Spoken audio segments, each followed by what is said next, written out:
Chapitre 224. Sur le chemin du retour à Nobé.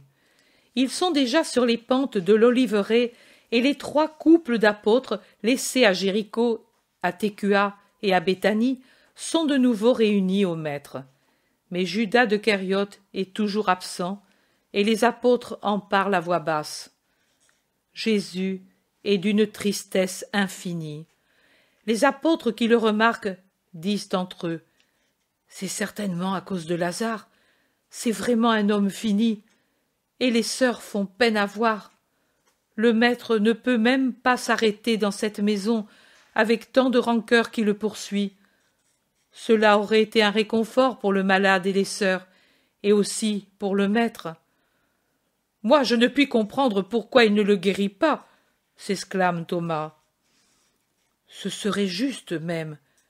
Un ami qui l'aide tant. Injuste, » murmure Barthélemy. « Ah, pour être juste, c'est vraiment injuste. Je crois qu'en ces jours, tu t'en es persuadé, » dit le zélote à Barthélemy. « Oui, c'est vrai, et c'est vrai aussi ce que tu sous-entends. Je n'étais pas bien convaincu de sa justice, avec ses relations qu'ils avaient avec les gentils, avec l'éducation reçue du père qui était très, je dirais condescendant à de nouvelles formes de vie différentes des nôtres. » « La mère était un ange, » dit Simon le zélote, d'un air décidé. « C'est peut-être pour cela qu'ils sont des justes. Survolons le passé de Marie. Maintenant, elle s'est rachetée, » dit Philippe. « Oui, mais tout cela me rendait méfiant. Maintenant je suis vraiment convaincu, et je m'étonne que le maître... » « Mon frère, » dit Jacques d'Alphée, « sait évaluer la valeur des créatures. Nous en avons souffert, nous aussi, pendant très longtemps, par suite d'une jalousie naturelle, humaine, en voyant les étrangers exaucer plus que nous qui étions de sa famille. Mais maintenant, nous avons compris que l'erreur était dans notre pensée et la justice dans la sienne. Nous regardions sa manière de faire comme de l'indifférence, et même comme une dépréciation, une incompréhension de notre valeur. Maintenant, on a compris. Lui préfère attirer à lui ceux qui sont difformes et informes. Lui séduit par ses moyens infinis les âmes plus mesquines, plus éloignées, plus en danger. Vous rappelez-vous la parabole de la brebis égarée? La vérité, la clé de sa manière d'agir, se trouve dans cette parabole. Quand il voit que ses brebis fidèles le suivent ou restent où et comme lui les veut, son esprit se repose, mais il se sert de ce repos pour courir après celles qui sont égarées. Il sait que nous l'aimons, que Lazare et ses sœurs l'aiment, que les femmes disciples l'aiment, et de même les bergers. Aussi, il ne perd pas son temps avec nous en des preuves spéciales d'amour. Il ne cesse pas de nous aimer. Il nous a toujours dans son cœur. Nous-mêmes y entrons et ne voulons pas en sortir.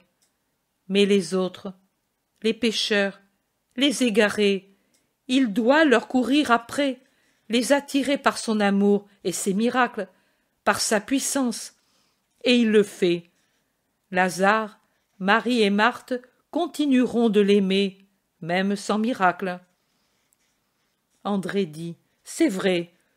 Pourtant, qu'aura-t-il voulu dire par son dernier salut? Vous l'avez entendu. L'amour du Seigneur pour vous se manifestera en proportion de votre amour. Et souvenez-vous que l'amour a deux ailes pour être parfait, deux ailes d'autant plus démesurées qu'il est plus parfait, la foi et l'espérance. Oui, qu'aura-t-il voulu dire? Se demandent plusieurs. Un silence, puis Thomas, avec un grand soupir, conclut son discours intérieur. Pourtant, ce n'est pas toujours que sa bonne patience obtient la rédemption. Moi aussi, j'ai souffert parfois pour la préférence qu'il montre à Judas de Kériote. Préférence? Il ne me semble pas. Il le reprend comme tout autre d'entre nous, dit André. Par justice, oui, mais considère combien plus de rigueur mériterait cet homme. C'est vrai. Eh bien, j'en ai souffert parfois, mais maintenant je comprends qu'il le fait certainement parce que c'est le plus informe de nous. Le plus malheureux, dois-tu dire, Thomas, dit le Thaddée, le plus malheureux. Vous croyez que cette tristesse, et il montre Jésus qui marche en avant, seul, absorbé en sa peine, lui vient de la maladie de Lazare et des larmes de ses sœurs. Moi, je vous dis qu'elle vient de l'absence de Judas. Il espérait qu'il le rejoindrait en allant à Bethabara. Il espérait au moins le retrouver à Jéricho, Tékua, ou à Béthanie au retour. À présent, il n'espère plus. Il a la certitude que Judas agit mal. Je n'ai pas cessé de l'observer, et j'ai vu que son visage a pris cet aspect de déréliction absolue quand toi, Barthélemy, tu as dit « Judas n'est pas venu ». Jean s'exclame. « Mais il connaît les choses avant qu'elles soient, j'en suis certain. » Beaucoup, pas toutes. Je pense que son père lui en tient quelques-unes cachées, par pitié, dit le zélote. Les 11 se divisent en 2 groupes, ceux qui acceptent une version et ceux qui sont pour l'autre, et chacun apporte ses raisons pour soutenir la sienne. Jean s'écrie. « Oh, moi, je ne veux écouter ni l'un ni l'autre, ni non plus moi-même. Nous sommes tous de pauvres hommes, et nous ne pouvons voir juste. Je vais trouver Jésus et le lui demander. » Non, il pourrait penser à autre chose, et à cette question penser à Judas, et souffrir davantage, dit André. Mais non, certes, je ne lui dirai pas que nous parlions de Judas, je lui parlerai ainsi, sans allusion. Va, va, dit Pierre, en poussant Jean. Cela servira à le distraire. Vous ne voyez pas comme il est affligé? J'y vais. Qui vient avec moi? Va, va seul.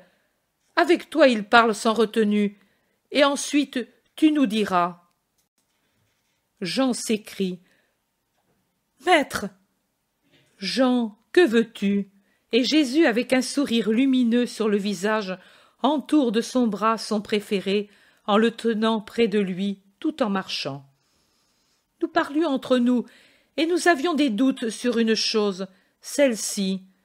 Connais-tu tout l'avenir, ou bien t'est-il caché en partie? Les uns disaient une chose, les autres une autre. Et toi, que disais-tu? Je disais qu'il valait bien mieux te le demander. Et ainsi, tu es venu, tu as bien fait. Cela au moins nous sert, à toi et à moi, à jouir d'un moment d'amour. C'est si rare, désormais, de pouvoir avoir un peu de paix. C'est vrai, comme ils étaient beaux les premiers temps. Oui, pour l'homme que nous sommes, oui, ils étaient plus beaux, mais pour l'esprit qui est en nous, ceux-ci sont meilleurs parce que maintenant la parole de Dieu est plus connue et parce que nous souffrons davantage. Plus on souffre et plus on rachète, Jean. Aussi, tout en se souvenant des temps sereins, nous devons aimer davantage ceux qui nous donnent de la douleur et qui, avec la douleur, nous donnent des âmes. Mais je réponds à ta question. Écoute, je n'ignore pas comme Dieu, et je n'ignore pas comme homme. Je connais les événements à venir, car je suis avec le Père depuis avant le temps, et je vois au-delà du temps. Comme homme, exempt des imperfections et des limites inhérentes à la faute et aux fautes, j'ai le don de l'introspection des cœurs.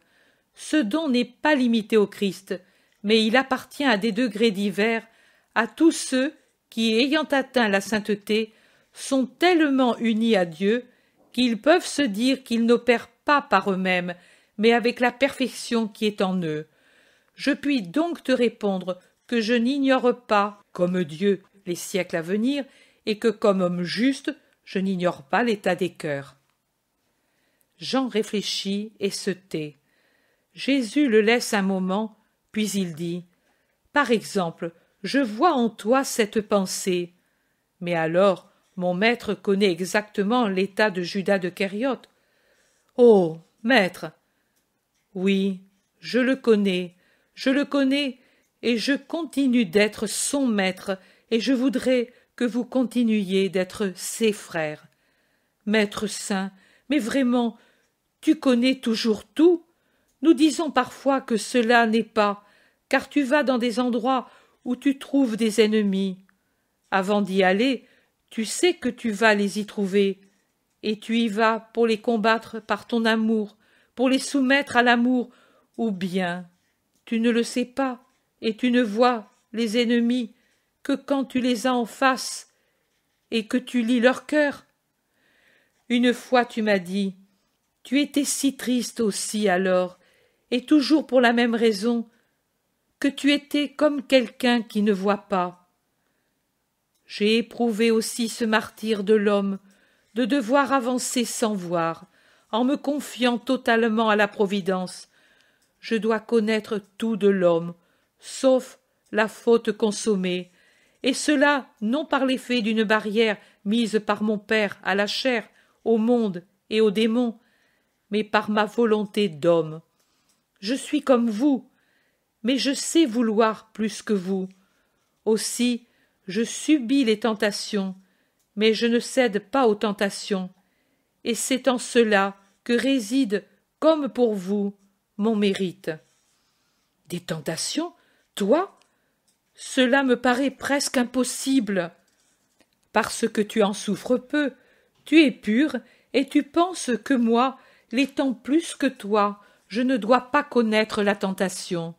De fait, la tentation charnelle est si faible pour ma chasteté qu'elle n'est jamais sensible au moi. C'est comme si un pétale frappait un bloc de granit sans fissure. Il s'en va plus loin. Le démon lui-même s'est lassé d'envoyer contre moi ce dard. Mais, ô Jean, tu ne sais pas combien d'autres tentations m'entourent. Toi, tu n'es pas avide de richesse, ni d'honneur. Quoi donc?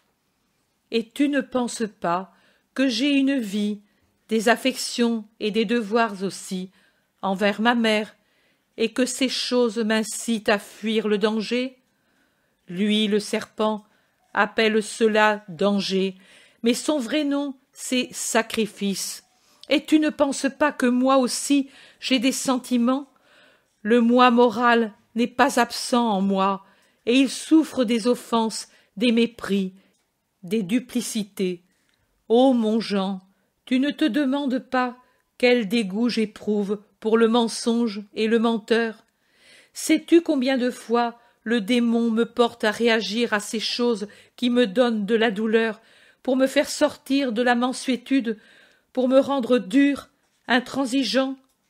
Et enfin, tu ne penses pas combien de fois souffle son souffle brûlant d'orgueil qui dit « Glorifie-toi de ceci ou de cela, tu es grand, le monde t'admire, les éléments te sont soumis. » La tentation de se complaire d'être saint, la plus subtile, combien perdent la sainteté déjà acquise à cause de cet orgueil?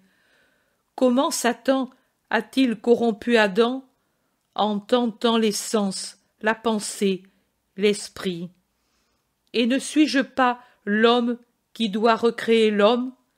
C'est de moi que viendra la nouvelle humanité.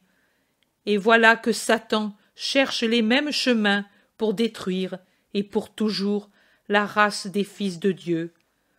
Maintenant va trouver tes compagnons, et répète-leur mes paroles, et ne te demande pas si je sais ou si je ne sais pas ce que fait Judas.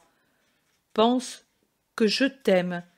Cette pensée ne suffit-elle pas pour occuper un cœur? Il lui donne un baiser, et le congédie.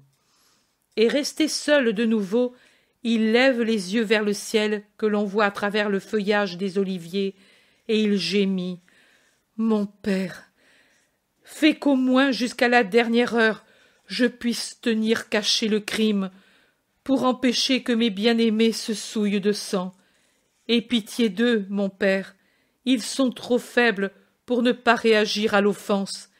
Qu'ils n'aient pas la haine au cœur à l'heure de la charité parfaite. Et il essuie les larmes que Dieu seul voit.